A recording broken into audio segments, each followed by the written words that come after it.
ভারতের হাইকমিশনার সহ ৫ জন রাষ্ট্রদূতকে ফেরত পাঠিয়েছে বাংলাদেশের অন্তর্বর্তী সরকার। মুহাম্মদ ইউনুস বাংলাদেশের প্রধান উপদেষ্টা।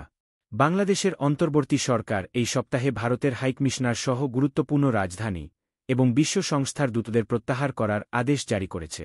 বিষয়টির সাথে পরিচিত লোকেরা বুধবার জানিয়েছে।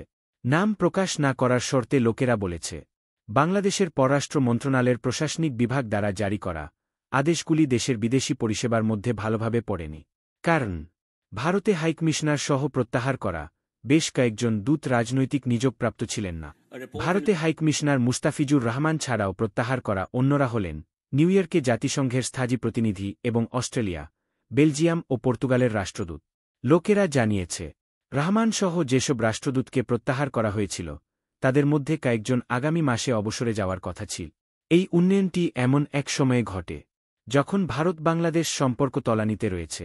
আগস্টের শুরুতে ছাত্র সংগঠনগুলির নেতৃত্বে বিক্ষোভের মুখে শেখ হাসিনা প্রশাসনের পতনের পর হাসিনা পদত্যাগ করে ভারতে পালিয়ে যাওয়ার পর নোবেল বিজি মুহাম্মদ ইউনুসের নেতৃত্বে তত্ত্বাবধায়ক প্রশাসন কার্যভার গ্রহণ করে।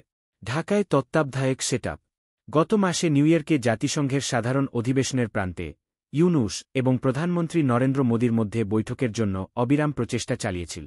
তবে ভারতের সমালোচনা করে এবং হাসিনার প্রত্যর্পণ চাওয়ার সম্ভাবনা উত্থাপন করে ইউনুসের মন্তব্যে ভারতীয় পক্ষ অসন্তুষ্ট ছিল।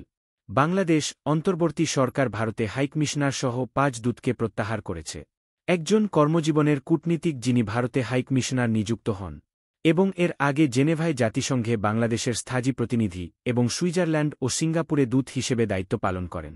তিনি উন্নয়ন সহযোগিতার চালিকাশক্তি এবং দুই পক্ষের মধ্যে আরও ভালো সম্পর্ক স্থাপনে গুরুত্বপূর্ণ ভূমিকা পালন করেছিলেন।